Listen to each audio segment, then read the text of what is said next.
राधे राधे दोस्तों, स्वागत हमारी आज की नई वीडियो में। ये वीडियो क्लास 10th वाले स्टूडेंट के लिए बहुत ही ज़्यादा इम्पोर्टेंट वीडियो होने वाली। तो आज की इस वीडियो में हम देखेंगे सोशल साइंस के यूपी बोर्ड 2026 और 27 का सिलेबस। 3 वीडियोस हमने आपकी सिलेबस की डाल दी हैं, जिसमें पहली वीडियो में हमने साइंस के सिलेबस के बारे में बात की थी, दूसरी वीडियो में मैथ्स के सिलेबस के बारे में बात की थी और तीसरी वीडियो में हमने हिंदी के सिलेबस के बारे में बात की। तो आज आपकी ये 4th वीडियो जिसमें हम सोशल साइंस के सिलेबस के बारे में बात करेंगे। लास्ट बचा आपका इंग्लिश का। इंग्लिश के सिलेबस की वीडियो आपकी कल पड़ जाएगी। अब आपको क्लास 10th की पढ़ाई स्टार्ट करने से पहले सबसे पहले आपको सिलेबस के बारे में पता होना जरूरी कि कितने कितने चैप्टर आ रहे हैं, क्या पेपर पैटर्न। तो ये सब चीजें आपको पढ़ाई स्टार्ट करने से पहले पता करनी है, ठीक है। तो इसलिए हमने सारी वीडियो सिलेबस की डाल दी है। कल आपकी जो इंग्लिश की बची है वो भी हम आपको कल डाल देंगे। तो चैनल पे नए हो, चैनल को सब्सक्राइब कर लीजिए और इस वीडियो को लाइक कीजिए। चलिए आज की ये वीडियो स्टार्ट करते हैं। तो सबसे पहले आप समझ लीजिए कि सोशल साइंस में आपके 4 सब्जेक्ट हैं, ठीक है। पहला हिस्ट्री, दूसरा है आपका ज्योग्राफी, उसके बाद सिविक्स और इकोनॉमिक्स, ठीक है। 4 भाग हैं सोशल साइंस में। तो अब आपको 4 भाग आपको इसमें पढ़ने हैं। सबसे पहले हम लोग देख लेते हैं हिस्ट्री में कितने चैप्टर हैं। तो सबसे पहला चैप्टर है हिस्ट्री में यूरोप में राष्ट्रवाद का उदय, ठीक है। इसके बाद दूसरा चैप्टर हिस्ट्री में है भारत में राष्ट्रवाद। इसमें जो भी इम्पोर्टेंट टॉपिक है हम आपको एसएसटी की क्लासेस भी लाएंगे। तो चैनल पे नए हो, नोटिफिकेशन बेल को ऑन कर लीजिए, क्योंकि आपके कुछ दिनों में क्लासेस भी क्लास 10th की स्टार्ट होने वाली है, ठीक है। इसके बाद है तीसरा भूमंडलीकरण, भूमंडलीकृत विश्व का बनना, ठीक है। ये 3rd चैप्टर। उसके बाद 4th चैप्टर औद्योगिकरण का युग। इसके बाद 5 चैप्टर है मुद्रण संस्कृति और आधुनिक विश्व। 5 चैप्टर आपके हिस्ट्री में हैं, ठीक है। 5 चैप्टर आपको हिस्ट्री में पढ़ने होंगे। अब हम बात करेंगे ज्योग्राफी की। तो ज्योग्राफी में चैप्टर है पहला आपका संसाधन एवं विकास। वैसे सोशल साइंस में ये 6ठा चैप्टर है, बट ज्योग्राफी में ये पहला चैप्टर है, ठीक है। संसाधन एवं विकास। इसके बाद है वन एवं वन्य जीव संसाधन, ठीक है। ये दूसरा चैप्टर है। इसके बाद है जल संसाधन, कृषि, खनिज तथा ऊर्जा संसाधन। और 11 चैप्टर है विनिर्माण उद्योग। 12 चैप्टर है राष्ट्रीय अर्थव्यवस्था की जीवन रेखा। ये चैप्टर आपके ज्योग्राफी मतलब भूगोल की, ठीक है। कितने चैप्टर भूगोल में? 1 2 3 4 5 6 7 8। तो 8 चैप्टर आपके किसमें है? भूगोल में, ठीक है। आपको 8 चैप्टर भूगोल में पढ़ना हो। 1 2 3 4 5 6 7 सॉरी 7 चैप्टर है, ठीक है। 7 चैप्टर आपको भूगोल में पढ़ना होगा और 5 चैप्टर आपको हिस्ट्री में पढ़ना होगा, ठीक है। अब हम बात करेंगे सिविक्स की। नागरिक शास्त्र। नागरिक शास्त्र में कितने चैप्टर हैं? तो सबसे पहला चैप्टर है आपका सत्ता की साझेदारी, ठीक है। उसके बाद 14 चैप्टर है संघवाद। 15 चैप्टर है जाति धर्म और लैंगिक मसले।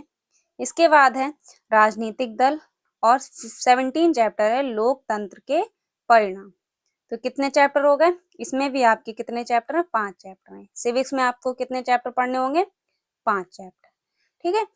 इसके बाद इकोनॉमिक्स। इकोनॉमिक्स में कितने पढ़ने होंगे? तो सबसे पहला चैप्टर है विकास, ठीक है। इसके बाद 19 चैप्टर है भारतीय अर्थव्यवस्था के क्षेत्र। इसके बाद 20 चैप्टर है मुद्रा एवं साख और 21 चैप्टर है वैश्वीकरण और अर्थव्यवस्था और लास्ट चैप्टर आपका उपभोक्ता। तो इकोनॉमिक्स में भी कितने चैप्टर पढ़ने हैं आपको? 5 चैप्टर पढ़ने, ठीक है। तो 4 भाग हैं और चारों में आपको कितने कितने चैप्टर पढ़ने हैं? हिस्ट्री में आपको 5 चैप्टर पढ़ने, ठीक है। ज्योग्राफी में आपको 7 चैप्टर पढ़ने और सिविक्स में आपको 5 चैप्टर पढ़ने और इकोनॉमिक्स में आपको 5 चैप्टर पढ़ने। तो टोटल आपको सोशल साइंस में 22 चैप्टर्स पढ़ने हैं, ठीक है। तो इन सभी चैप्टर को आप कॉपी पर नोट कर लीजिए और इन सभी को आपको तैयार करना है, ठीक है। तो वीडियो पॉज करके सबसे पहले आप इन चैप्टर्स को नोट कर लीजिए। अब हम बात करेंगे पेपर के पैटर्न के बारे में कि कितने नंबर का आपका पेपर आता है। तो पेपर आपका आता है 70 नंबर का, पर टोटल नंबर का होता है 100 नंबर का, ठीक है। 100 नंबर का कैसे होता है? 30 नंबर जो होते हैं वो आपके स्कूल की तरफ से आपको मिलते हैं, ठीक है। जिसमें आपके हाफ ईयरली के, प्री बोर्ड एग्जाम की या प्रैक्टिकल के नंबर ऐड होकर 30 नंबर आपको मिलते हैं, ठीक है। और 70 नंबर जो बचे होते हैं वो आपके पेपर में ऐड होते हैं। 70 नंबर का आपका टोटल पेपर आता है, ठीक है, और 30 नंबर आपको स्कूल की तरफ से मिलते हैं, तो टोटल 100 नंबर का आपका पेपर होता है, ठीक है।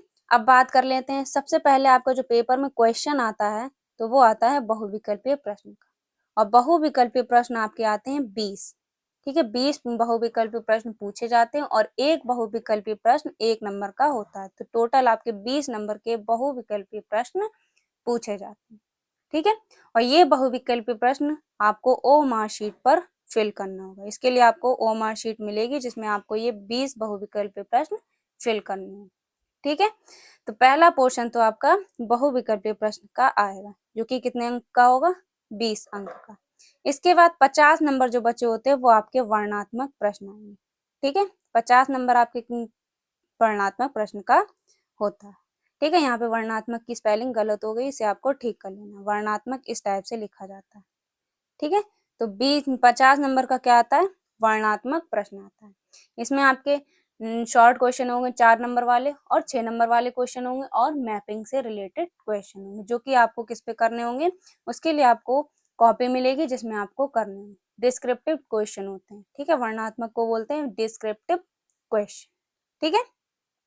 तो बहुविकल्पीय प्रश्न कितने होते हैं, 20 होते हैं, 20 नंबर के, वर्णनात्मक प्रश्न 50 नंबर का होता है, तो टोटल आपका 70 नंबर का पेपर होता है, ठीक है।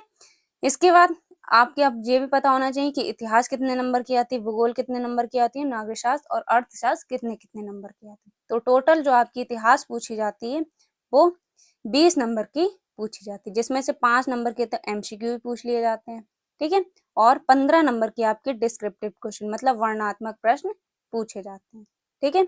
इसी टाइप से भूगोल भी 5 नंबर के तो एमसीक्यू हो गए, बाकी जो बचे 15 नंबर हैं वो आपके डिस्क्रिप्टिव क्वेश्चन हो गए, ठीक है। इसी टाइप से नागरिक शास्त्र में 5 नंबर के तो एमसीक्यू हो गए, बाकी 10 नंबर जो बचे हैं वो आपके वर्णनात्मक प्रश्न से बनते हैं, ठीक है।